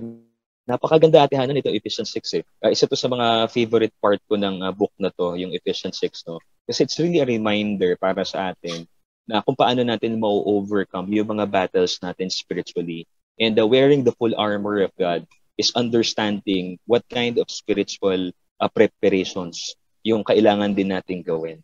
So, yun, siguro doon, Ate Hannah, magbabad tayo sa presensya ng Panginoon. Alamin natin ano yung mga battles natin, at the same time, paghandaan natin. Sa huli nitong verse na to, Ate Hannah, nitong chapter na to, nandun makikita natin na sa huli, we fight our battles on our knees. Diba? Na napakahalaga ng prayer life natin as an individual, as a person who trusts the Lord, as a person who devoted our life to God. Ibabad natin yung sarili natin sa pananalangin at pagkipagniig sa ating Diyos. At doon, makikita mo, you will be able to overcome that hopelessness. Because God, I believe that God is so gracious and merciful, and He will show Himself to us in times of difficulties, in times na nag-struggle tayo. Salamat po dyan, Kuya. Napakayaman po nung ibinahagi po ninyo na encouragement para dun sa mga tao po na nawawalan ng pag-asa. Talagang may buhay po yung Word of God, and i-immerse po talaga natin yung mga sarili natin sa salita ng Diyos. And nawa yung isip at yung ating puso ay may be filled with Christ. And i-secure po natin yung nawa ma-secure po tayo dun sa pag-ibig na nagmumula sa Diyos. And Kuya, meron pa pong katanungan dito. Yes. Sabi po ng isa nating kaagapay, Hi Kuya, anong maipapayo mo sa mga taong need mag-pursue ng practicality over passion? Paano babalansehin yung reality versus dreams? Yan ang katanungan ng ating kaagapay. Yes, napakaganda nung katanungan, Ate Hannah, nung ka-squad natin. No? Practicality over passion, reality versus dreams. I believe this is a struggle amongst the younger generation sa panahon natin ngayon. Diba? Maganda rin yung kwentuhan nga natin, Ate Hannah, kanina, diba? Meron tayong binabasang isang pag-aaral or isang article about dreams. Kung familiar kayo mga ka-squad dun sa Dream Project PH, meron silang kinonduct na study for 9 years. And dun sa study nila, ang lumabas na result na 8 out of 10 Filipinos daw do not have a dream anymore. And isa to sa mga diniscuss nila dun sa dito sa article, Ate Hannah, tong katanungan. Kasi marami sa mga younger generation or marami sa panahon natin ngayon, they wanted to be more practical. 'Di ba? Mas pinipili nila gawin yung mga practical na bagay over dun sa mga passion nila. So isinasantabi nila yung mga bagay na gusto nila at willing sila yung mga bata pa lang, 'di ba? O pag bata tayo, Ate Hannah, at tinatanong na tayo agad, anong gusto mo paglaki mo? Diba? Yes. So, yung iba bata pa lang talagang pinapakanta na sa gusto ko yung anak ko maging isang magaling na singer, maging isang magaling na dancer. Yes. Diba? Yung gusto ko yung anak ko maging isang doktor. Maging abogado. Yan yung mga abogado, teacher, sundalo. Scientist. yan yung mga madalas na yung mga pangarap or frustrations ng mga magulang sa vida natin na hindi nila natupad para sa sarili nila. Yun yung mga pangarap na ini-instill natin sa ating sa mga anak. So, ako naaalala ko din, Ate Hannah, meron akong ganung bata pa lang ako, meron na akong ganung kaisipan na gusto kong maging paglaki ko ganito, 'di ba? And eventually habang tumatanda ka, nakikita mo yung reality ng buhay. 'Di ba? So, yung family situation ninyo, naiintindihan mo. Dati ang iniisip mo lang pag bata ka, pag gusto mo, pag sinabi mo sa magulang mo, tsadan, 'di ba? Yung mga privilege ng mga families, talagang akala nila Igay ka agad. Oo, parang kung ano yung hiniling mo, ibibigay ka agad. Pero habang tumatanda tayo, at lalo sa panahon natin ngayon, na makikita natin yung hirap ng buhay. And as much as we wanted to pursue our passion, we are starting to become more practical at a young age. At lalo na ngayon, Ate Hana, kasi sa panahon natin ngayon, ang dami ng mga kabataan talaga na nauobliga na magtrabaho para sa pamilya nila, 'di ba? So, yung pangarap nila nawawalan na ng saysay. And for them, habang tumatagal, nagiging malabo na, nagiging pangarap na lang talaga yung mga dreams nila. At yung kung ititignan nila yung reality nila, it's impossible for them to achieve those dreams. But for some people, nagiging posible naman di ba? Na-achieve naman. Pero putting balance to all of this, ito ngang article, Ate Hana, if you have read the article, napakaganda nitong study na ginawa itong Dream Project PH. So amongst Filipinos, 8 daw out of 10 Filipinos ay wala ng pangarap. So ang tanong, bakit? Bakit ganun? Ano kaya yung mga dahilan daw? And according to their observation dito sa panahon na ginawa nila itong project na to, meron silang tinanong na mga teenagers. So maliit na number lang, Ate Hana, 614 Filipino teenagers yung tinanong lang nila in 54 provinces. So from different iba-ibang socio-economic class across the country. Oo. May galing sa mahirap na pamilya, may middle class, at meron talaga dun sa mayaman na family. Tinanong nila yung mga young people. They were asked the same question. So ang tanong lang naman sa kanila is very simple. Ang tanong lang is, do you have a dream in life? So yun yung tanong. So iba-iba yung sagot ng iba-iba yung sagot daw ng mga kabataan. And habang sumasagot sila, mas nagiging malinaw yung problem bakit na nawawala na yung passion sa mga young people, and it's because of practicality. Sa umpisa sasabihin nila that they have this dream, pero habang nagpapatuloy sila doon sa pagsagot doon sa tanong na to, very simple yung question, do you have a dream in life? Sa umpisa meron silang sagot, pero habang tumatagal, yung dream na yon is fading. And lagi sila nag-a-arrive doon sa practical reasons. Kasi kailangan kong magtrabaho, kaya tinanggap ko na po na talagang ako yung mag-provide for the family at a young age, ganyan-ganyan.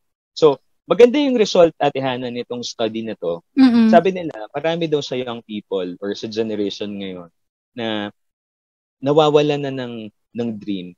Yung unang point nila is because of lack of conversation.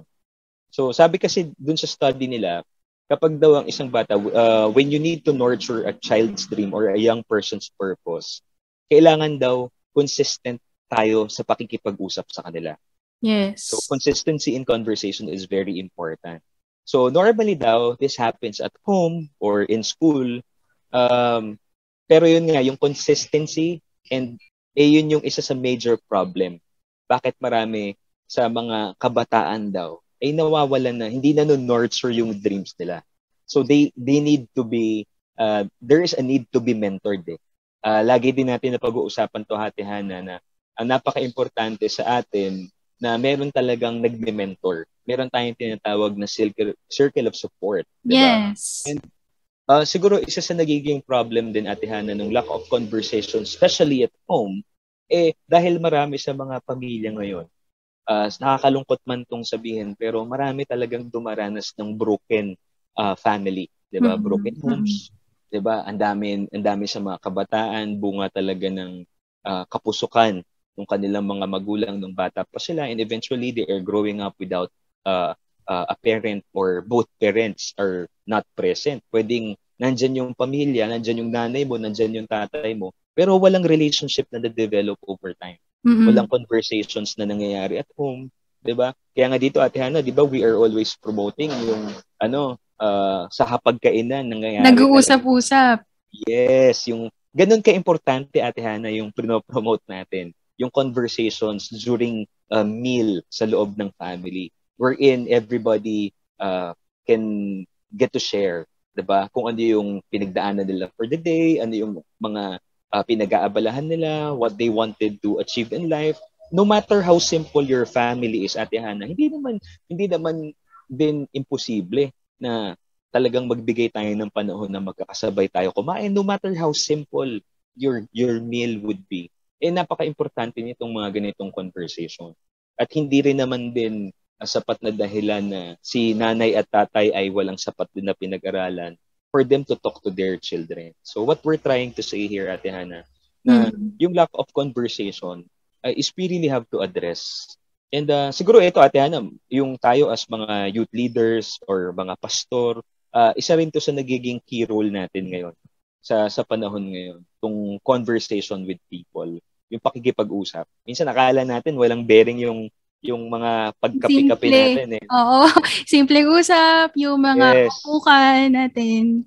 Ikaw, Ate Hana, what do you think about this point, yung lack of conversation? Do you agree dito sa sinasabi ng study na to? Opo, sa mga panahon ngayon na lahat nakatutok sa cellphone, sa gadget, 'di ba? May mga pagkakataon na nale-left out po talaga yung mga bagay na dapat ginagawa sa loob ng tahanan, which is yung pag-uusap-usap, 'di ba? Nagkakaroon or nagbi-build ng relationships offline instead na online. Kasi mas may bearing pa rin naman po sa growth ng isang kabataan yung conversation na ginagawa natin face-to-face at hindi po sa online na pag-uusap.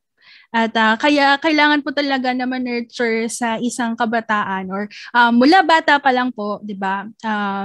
Very young age, kailangan po talaga na nino-nurture natin, kino-cultivate po natin yung mga conversation sa loob ng tahanan, especially po pag sa hapagkainan, nang sa gayon habang lumalaki or kapag naging or tumanda na, 'di ba, naging kabataan, nadala pa rin po itong practice sa loob ng tahanan, yung nag-uusap sa hapagkainan, nagbabalitaan kung ano po yung nangyari sa isang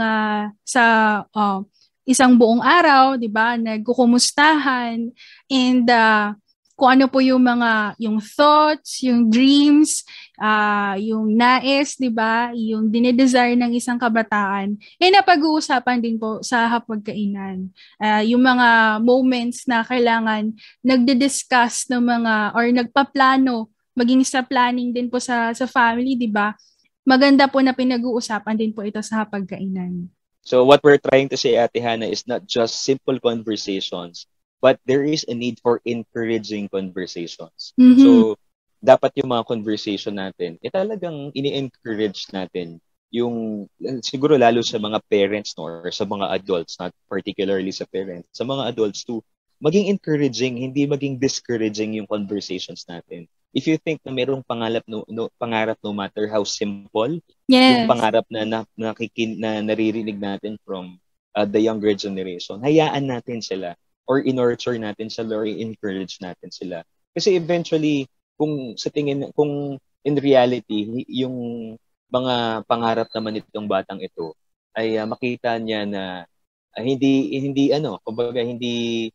beneficial for her, hayaan mong ma-discover niya yun sa sarili niya. Pero tayo, ang role natin maging encouraging tayo at at the same time magbigay tayo ng direction dun sa mga kabataan, 'di ba?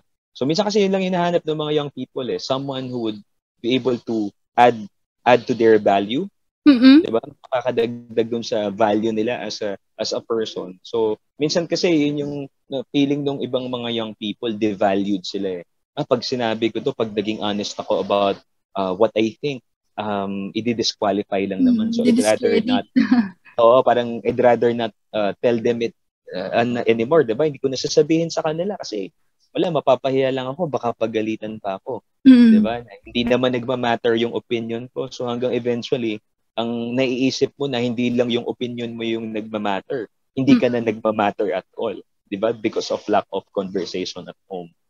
So ito yung mga bagay. And I think doon sa mga kasquad natin, Ate Hana, na nararamdaman mo to, gusto lang namin sabihin sa'yo na naiintindihan ka namin. Hindi ka naman mag-isa. Pero wag sana maging dahilan yung mga ganyang karanasan for you to stop dreaming. Diba? Siguro lang kailangan mo ng mga tamang tao na kakausap sa'yo. Dito na nagkakaroon ng value yung mentorship na tinatawag. Kailangan at least di ba lagi tinuturo nga natin dito, humanap ka ng 5 tao na magko-contribute sa'yo sa different aspect ng buhay mo. And mag-serve sila as your mentor and be intentional about it. You have to identify who are these people. And papasok tayo, Ate Hana, dun sa second point na sinabi nila dito, na marami daw na wala ng dream is because of lack of role models. Yes. Dahil nga wala nang nakakausap, so yun nga, dahil hindi na nila alam where they will turn to. Kanino ba sila? Sino ba yung pakikinggan nila? Diba? So, lack of role models. Dito, Ate Hana, what can you say about this point na tama ba na sa panahon natin ngayon, kulang na yung mga role models natin? Actually, kuya, totoo yan. Wala na po. Kulang po tayo ng mga role models. Kaya kung saan-saan na rin po hinahanap ng mga kabataan kung saan ba sila makikinig. Sa pagbababad ko po sa mga social media accounts, platforms kagaya po ng Twitter, nakikita ko po doon na naghahanap po sila ng kung sino man yung makikita po nila na role model na magbibigay po sa kanila ng advice, 'di ba? Na papadaan din po ako sa Twitter Space kung kani-kanino na po nila kinukuha yung mga kung ano po yung dapat lakarin sa buhay, kung paano po dapat mag-isip, kung paano po dapat mag-decide in life. Possible na hindi po nila nakita yun sa loob ng pamilya. Kaya naghahanap po sila sa iba't ibang mga platforms and especially po sa mga social media sites. And ako po naniniwala ko, kuya, na kapag meron po tayong tamang role model, kapag na-train po ng ang kabataan with proper knowledge po and proper wisdom, 'di ba? May mga tamang tao na mag-train or mag-mentor po sa kanila. Nata-transform po yung kanila pong pag-iisip yung kanila pong mindset, yung perspective in life. And yung mga kabataan na ito kapag naging maayos po yung pag-mentor po sa kanila, isa rin po sila sa nagiging way para maging bosses po ng kabataan at maging boss din po ng transformation or makatulong po sa transformation or pag-facilitate po or maging leader din po at maka-inspire ng ibang tao at maging responsible citizen. Hindi lang siya makakatulong, 'di ba, sa pag-develop ng community, maging sa pag-develop din ng isang bansa. Yes, that's right, Ate Hana. Kaya napakahalaga talaga kung sino yung mga leaders na meron tayo, 'di ba? Unang-una sa ating bansa, yung very timely, Ate Hana, 'di ba? Magkakaroon ng eleksyon. So, napaka-importante kung sino yung mga magiging pinuno talaga ng ating bansang Pilipinas, no. Ganun din kahit sa loob ng simbahan, napaka-importante talaga yung leadership na meron din tayo, yung integrity dapat talagang nandoon. In order for us to somehow address itong concern na to na yung lack of role models sa ating communities, no. So, at siyempre, ini-encourage din natin hindi lang yung mga young people natin. Yun nga yung problem yung mga young people natin ngayon talagang kulang na ng mga taong nilulook up na role models. Ngayon, pag tumingin ka sa social media or sa media in general, very few people na yung masasabi natin na talagang nagpapakita ng magandang ehemplo, no, na tinuturo or pinapass on yung tamang values, 'di ba? So, makikita natin na talagang meron tayong dilemma when it comes to this concern, na yung dahil nga nagde-depreciate yung values ng mga tao habang tumatagal. And I believe tayo, Ate Hana, sa simbahan, sa churches natin, at the same time tayo itong ginagawa din natin dito sa ating program, meron tayong a key role pagdating dito sa usapin na to, no, dun sa pagkakaroon ng mas marami pang role models. And we want to encourage, of course, our listeners sa loob ng tahanan ninyo. Napaka-importante na nag-uumpisa lahat ng bagay at home, Ate Hana. So, marami sa relationships natin sa loob ng tahanan, kailangan talaga na maiayos din. Kasi marami din sa problem natin, nag-uumpisa sa loob ng ating mga tahanan, sa loob ng ating mga families. So, I hope na mas maging intentional tayo dito sa part na to, na maging pagpapala tayo sa isa't isa, magpakita tayo ng magandang halimbawa hanggat kaya natin maging positive influence sa sa mga tao or sa ibang tao. Pangatlo, Ate Hana, ilan lang naman tong point na to. Yung pangatlo daw yung limited perspective. So masyado ng kumikitid yung kaisipan ng mga young people. So maikli na yung, or hindi na ganun kalawak yung nakikita ng ating mga kabataan daw sa panahon ngayon. So we have to help them daw to explore more options in life. Kasi dahil nga limitado na lang yung nakikita nilang possibilities, kasi feeling madami kasi sa panahon ngayon, Ate Hana, dahil nga kung magkakaroon ng conflict itong yung katanungan ng kaskwad kasi natin, yung conflict ng practicality at saka ng passion.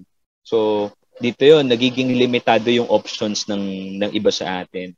Kaya nga napaka-importante din, Ate Hana, lalo na sa mga namumuno sa bansa natin, dapat mas maging accessible talaga yung good education. Ako yan, isa sa nakikita ko, Ate Hana, na marami kasi na tumitigil sa sa pag-aaral kasi nakikita nila na mas kailangan nilang magtrabaho, 'di ba? So wala na sila hindi parang pagtungtong ng high school, titigil na ako, hindi na ako magtutuloy ng high school or ng college, tutulong na lang ako sa bahay, hanggang nagre-ripple effect na ito dun sa welfare ng mga young people na nalilimit nung sitwasyon or nung kahirapan yung mga bagay na nakikita nila in life, and they started to accept yung feeling nila, reality nila. Kailangan Ate Hana, mas lumawak pa yung mga possibilities. Yung may mga choices po, Kuya. Exactly. Oo. So, kumbaga mag-contribute din po tayo dun sa mga magiging choices din po ng mga kabataan. Kasi alam natin na sa situation po natin ngayon, sa ating pong challenges ng ating bansa, may mga pagkakataon talaga na walang mga chances na makita yung kabataan sa kanila pong paligid. Pero kung isa po tayo sa mga mag-contribute na makatulong na magkaroon ng unlimited chances yung mga kabataan para ma-pursue po nila yung pangarap po nila, makapag-aral po sila, magkaroon po ng pagkakataon na magkaroon sila ng access sa tamang education and tamang sa health din po nila, makakatulong po tayo sa paglago po ng isang kabataan. 'Di ba may mga organizations po, 'di ba Kuya, mga non-government organizations na tumutulong din po sa pag-ahon po ng isang kabataan. Yes. At marami programs, Ate Hana, sa panahon ngayon natin na nakakatuwa din naman na may mga initiative patungkol dito, no? So siguro mahalaga lang din, 'di ba? Kanina pinag-usapan natin yung lack of role model. At the same time, ito when it comes to perspective, kasi madalas, 'di ba, dahil nga sa mga conversations natin with people with the younger generation. So feeling nila limited na talaga yung options na meron sila. So tayo, ang magandang maging role natin, mabuksan ng kaisipan din that we can do more, 'di ba? Na hindi tayo dapat nakukulong dito sa kahon na to, 'di ba, yung big just because of our social issues, na hanggang na lang tayo, so we can explore other things, 'di ba? So mabuksan ulit yung kaisipan ng mga kabataan na mangarap muli at hindi sila malimitahan ng mga circumstances nila at this point in time. At kadugtong din daw kasi nito, Ate Hana, yung limited opportunity kung bakit yun nga kumbaga tumitigil na mangarap yung mga kabataan. And ito may kinalaman na dito, siyempre, yung nangyayari sa atin bilang isang bansa din, di ba? So, marami talaga wala nang mga very limited yung opportunity natin kung dito lang titignan natin sa Pilipinas. Pero good thing na ang mga Pilipino in demand all over the world, di ba? So, marami ding opportunity na outside the country, di ba? So, nakakalungkot man sabihin yan, Ate Hana, pero may need talaga for us to also export yung mga talents natin. At ang maganda naman doon, Ate Hana, sa mga Pilipino, kahit saan mo dalhin na bansa, ay nag-excel talaga. May diskarte, diba? Kuya. Yes. Diskarte. Saka masikap, dahil doon sa kasipagan ba, napapansin din talaga. True. Yung natin, yung effort natin. And nakakatuwa pag di ba, sa industry nga ng arts, ng music, 'di ba? Talagang napapansin tayo sa mga panahon ngayon kasi we really have good artists We really have good singers all over the world. Isa tayo sa pinakamagagaling talaga ng mga performers. Yes. And siguro kung noon, Ate Hana, sasabihin ng iba, wag mong i-pursue yung pagkanta, wag mong i-pursue yung pagsayaw kasi walang pera dyan, walang career dyan. So, I guess ito yung mga bagay na yun na naglilimit dun sa iba to really pursue their passion. Kasi sinasabi, walang mararating dyan, hindi magandang pangarap yan. Pero sa panahon kasi natin ngayon, Ate Hana, hindi na di ba? Marami ng opportunity kahit ano pa yung skill na meron ka. Talagang pwede kang magtagumpay basta kumbaga basta porsigido ka. Ngayon sa panahon natin, yung mga artists natin, mga di ba, yung mga freelance na designers natin, mas in demand yung mga talents na meron tayo sa ibang bansa. Yes, dahil ngayon virtually pwede ka ng mag-import ng trabaho dahil yun na nga na social media, 'di ba? Nandiyan yung talagang sa internet na yung trabaho ngayon. Marami pong platform, kuya mga streaming platform, tapos pwede pong mag-live doon, and then may equivalent po yun na na pera. So sa mga panahon ngayon, lalo na po yung mga artist, yun po yung mga nagiging platform po nila para magkaroon din po, mabuhay din po sila lalo na in these times. Yes. And who would have thought, Ate Hana, na ang YouTube maraming pinayaman, di ba? Yes. Magiging content creator. Diba? Yung iba, ginagawa nila yun for entertainment, yung iba, ginagawa nila for education. So ngayon, we have to accept na nagbabago din talaga yung panahon. Diba? So meron ng mas malawak na resources. Na pwede nating, paghugutan, diba, ng mga opportunity. Diba, hindi kagaya before. So siguro ako nakikita ko dito, Ate Hana, kailangan mag-start na ulit, mag-set ng goal or ng dreams yung younger generation. So mabreak yung maling kaisipan, diba? Sa panahon ngayon sana mabuhayan yung mga kabataan na magpatuloy na mangarap kasi nagbabago man ang panahon, nagbabago man how this world, diba? Kumbaga yung sistema nababago sobrang napakabilis ng panahon natin ngayon and yung changing times, talagang nakakagulat, nakaka-overwhelm minsan, 'di ba? Ang mahalaga lang diyan, Ate Hana, sa kabila ng pagbabago ng ating panahon, ay yung values natin, yung pundasyon pa rin natin. Bilang isang anak ng Diyos ay hindi mabago. So sa lahat ng bagay ng ginagawa din natin ay mapaalalahanan lang tayo na gawin natin lahat ng 'to para sa kaluwalhatian ng ating Panginoon. Hindi kasi tayo pwedeng manatili na maiwan doon sa lumang kaisipan pagdating dito ba sa mga practical na aspeto. So, yun, and hopefully yung mga kabataan natin sa panahon natin ngayon, Ate Hana, ay wag mawalan ng loob or ma-discourage in pursuing their passion, 'di ba? Tama lang na balansehin natin yung pagiging practical over passion. Pero pwede naman na practical ka pero hindi mo nako-compromise yung passion mo. So hindi rin ibig sabihin na may kahirapan kang nararanasan ngayon kasi yun yung reality mo 'di ba? Wag din maging limit yung reality mo at the moment to dream, 'di ba? Na mangarap ka. Kasi kapag ikaw may pangarap ka, doon ka mas nagkakaroon ng drive. Hindi dapat kung babalansehin natin yung reality at yung dream at yung practicality over passion. Pwedeng maging nandun ka sa middle ground. So ako yun, Ate Hana, yung sa akin. If may opportunity ka to pursue your passion, do it. Gawin mo lang. Kasi hindi lahat ng pagkakataon meron kang ganyang opportunity. And salamat po dyan, Kuya. Yes po? May naalala ako, Ate Hana, pagdating dito sa reality versus dreams. Alam ko, fan ka ng SB19 Kuya, bakit gano'n? Yes, Kuya, yes. Actually, ako, Ate Hana, sinubaybayan ko din talaga, Kuya. Yung SB19. And of course, kasi ako, I love being a Filipino. Diba? I'm always proud ano man yung na-achieve natin as a nation. At yung pag nakakita ka ng mga kagaya nitong SB19, they are very inspiring. Talagang nagbanggit ako. Pero talagang gusto ko lang i-example. Kasi inspiring. Narinig ko yung story nila, narinig ko yung talaga, Kuya, nasubaybayan mo yung story nila. Yes, so Kasi nagkaroon ako ng interest kasi nga parang, this is something new.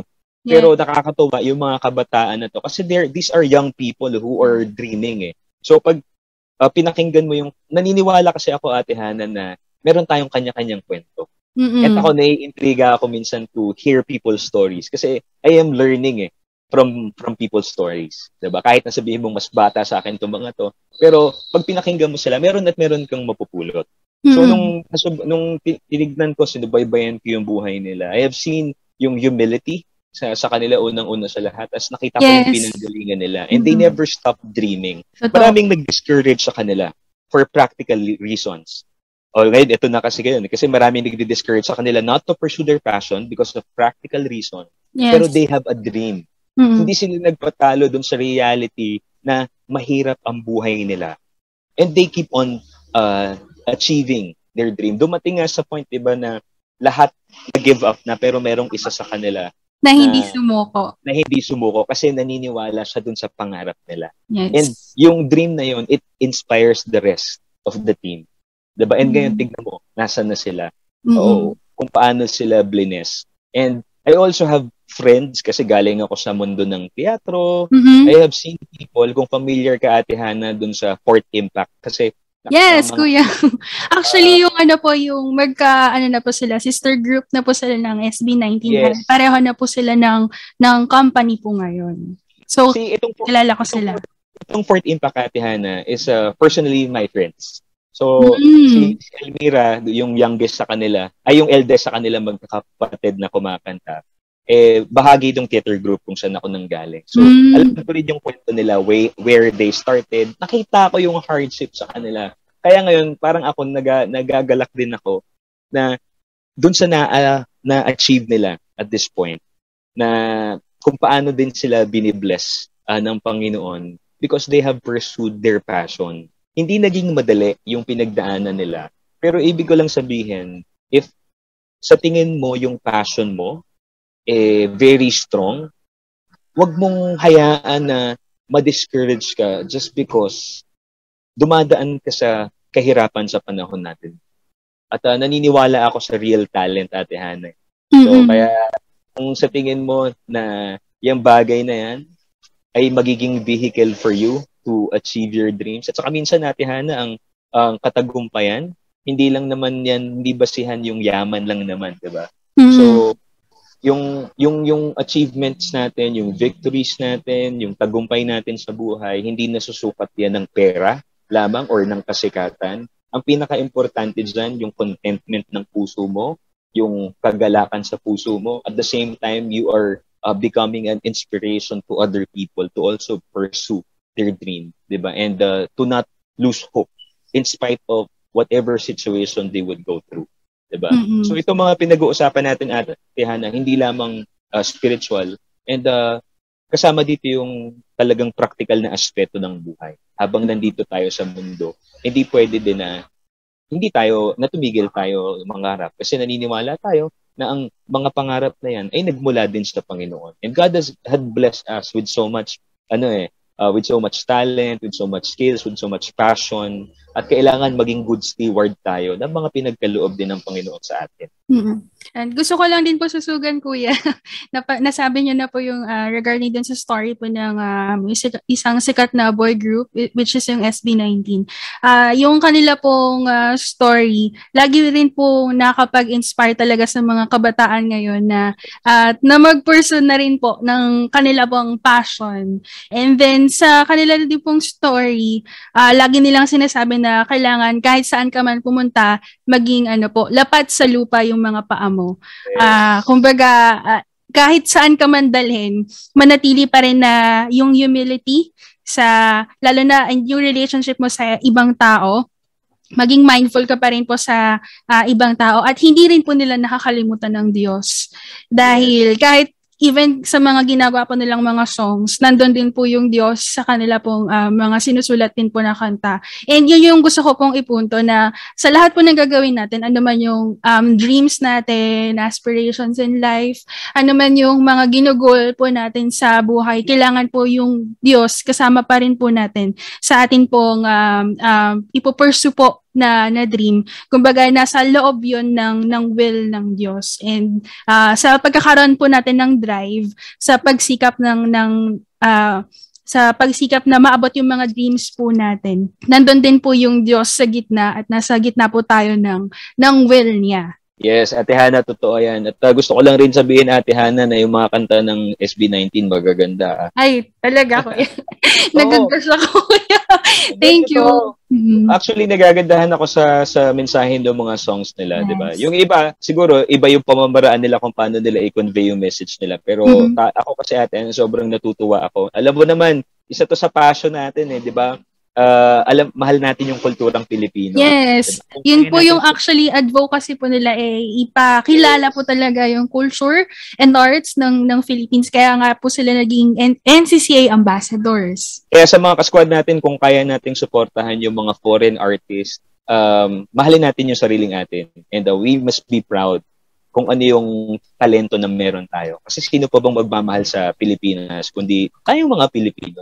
At tayo rin yung magpapahalaga dito. Naniniwala ako, hindi ako nawawalan ng pag-asa, Ate Hana, para sa bansang Pilipinas. Yeah. Na tayo ay chosen nation. Pinili tayong pagpalain ng Panginoon at naniniwala ako bahagi tayo ng plano ng Panginoon sa mga huling kapanahunan bago siya bumalik, di ba? So we really have a big role sa huli, sa dulo.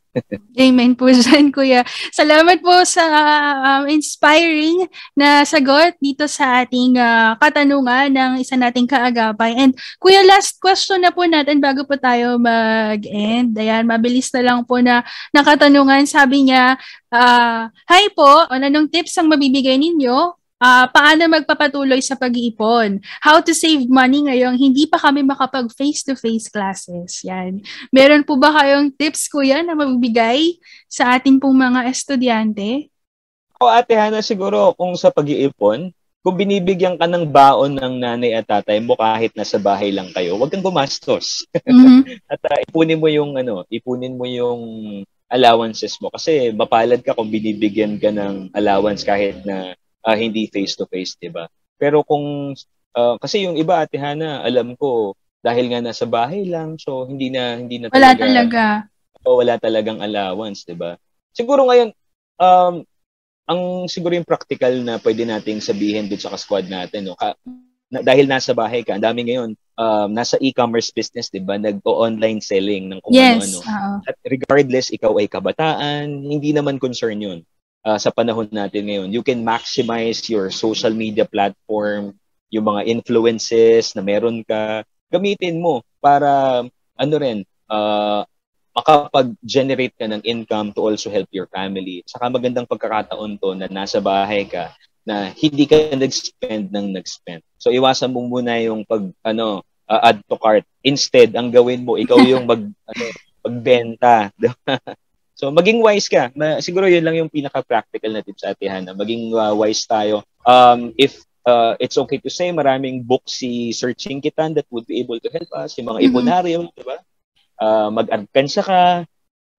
No matter how small yung kaya mong isave, ipon pa din yan. Yan yung principle ni Sir Chinky, diba? Yung piso-piso na hinuhulog sa isang buong taon pag naipon mo yan. Malaking bagay. Yes, malaki na din yung amount na yan. So, less ka sa pagiging spender. More of ang isipin mo is to save as much as possible. And, di ba, mas maging mindful din po tayo sa, mga ginagastos din po natin sa buong pamilya. Di ba po? At hindi rin po, kumbaga, kung kaya naman po talaga na hindi gumastos or magpa-deliver, nabawa ng pagkain, pwede po talaga na gawin po natin na magluto sa loob ng bahay. Hindi po ba? Yan yung mga simple ways po ng mga pagsisave po talaga ng money. Yung iba, Ate Hana, pwede sa mga estudyante, sabihin mo magkaroon ka ng agreement sa parents mo kung kaya naman nila na diba, sabi mo, ako maglilinis sa everyday, bigyan mo kong 20 pesos. Yun, no? Diba? Gagawa ng buying bahay. Para, diba, kumbaga somehow, kumbaga na-spend mo yung time mo na productive ka pa din. So, para lang sabihin mo lang, gusto mong makaipon, diba, you can have that arrangement with your parents. na gagawin mo to, nakatulong ka pa sa bahay. Oo nga. Na pinagkakitaan mo pa yung I think it would help yung ganun lang klase na arrangement with your parents. Pwede po, kuya. I would agree with that, di ba? Yes. And malaking tulong po yun, lalo na kung may mga magulang po talaga na hindi work from home, tapos sila po ay lumalabas talaga po ng bahay. And then, yung mga kabataan na lang po na maliban po sa kanila pong schoolwork, sila po yung gumagawa ng gawaing bahay. Tapos bibigyan pa po ng kapalit, di ba, na pera. Yes, totoo yan. Pwede ka rin, Ate Hana, yung mga di ba yung mga hindi nyo na ginagamit sa bahay na pwede mong i-online sell. You know. Gawa ka ng online thrift shop. Yan, di ba? Pagbawas ka ng kalat sa bahay din nyo, pero mapapakinabangan pa. You can sell that for 5 pesos, 10 pesos, 15 pesos. So, you can be smart sa pagmamanage din ng time mo habang nasa loob ka ng bahay, di ba?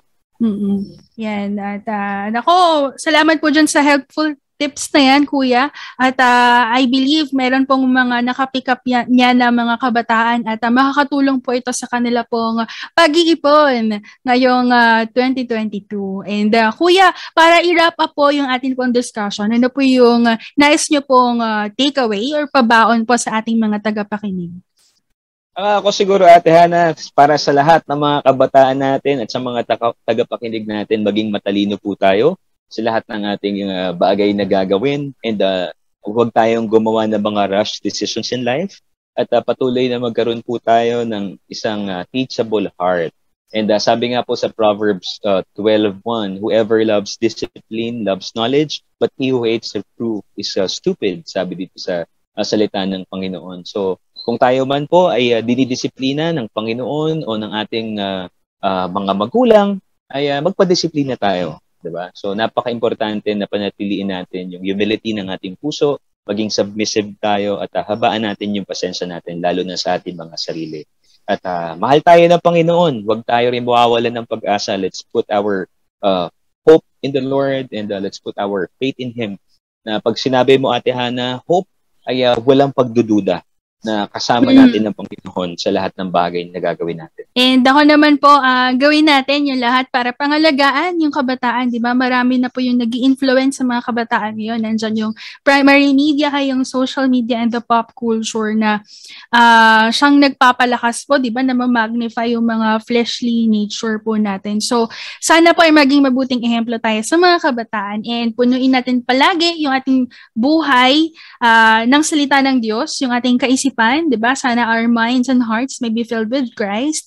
And talagang sa bawat salita at bawat gagawin po natin, bawat lakarin natin, siya po yung nag-govern ng atin pong buhay, at siya po yung dapat na makita. So, tayo po ay dumako po sa panalangin. Salamat po, Panginoon, sa pagkakataon na ito na pinagkaloob nyo, na makalapit po kami sa trono ng iyong biyaya. Salamat po dahil kayo ay dakila. Salamat sa pag-ibig po ninyo, sa grasya at sa biyaya po ninyo. Salamat, Lord, dahil natuto po kami sa pagkakataon po na ito, and help us also, Lord, na yung mga natutunan namin and yung mga naibigay po ninyo sa amin ngayong gabing ito ay tumimo po sa aming isip at sa aming puso. And dalangin ko po, Panginoon, yung mga tao na nangangailangan po ng kalinga po ninyo, yung mga kailangan po ng kapayapaan ng isip, ng comfort, Panginoon, ipagkaloob po ninyo yan sa kanila, and patuloy niyo pong iyakap yung inyo pong pagmamahal sa bawat isa sa mga nakikinig sa oras na ito. Help us, Lord God, na truly magtiwala lamang po lagi sa pangako po ninyo sa inyo pong salita. And Lord, sa anumang challenges or pain na meron po kami, kayo po yung kumilos, Panginoon. Help us, Lord, to bear it with patience and with joy. And through you, Jesus Christ, our pains will yield to its end. Salamat po, Panginoon. Kayo po ang mapapurihan ng aming buhay. Ito pa may samot dalangin sa pangalan ni Jesus. Amen. Amen and amen. Maraming salamat, Ate Hana. Salamat po. Masaya muli tayo na magkasama-sama ngayong gabi ito. At yun yung pong napakinggan ng programang Heartline Youth Edition dito po sa 702 PCAS FEBC Radio TV, Agapay ng Sambayanan. Dito po sa Ortigas Center, Pasig City. Kami nga po ay miyembro ng Kapisanan ng mga Broadcaster ng Pilipinas. Maraming salamat po sa inyong pakikinig. Hanggang sa muli, mga mahal na mga Yes. kasquad. God bless you and good night. Good God night, bless po. Bye. Stay safe. Heartline, kung saan pinapakinggan ang iyong nararamdaman.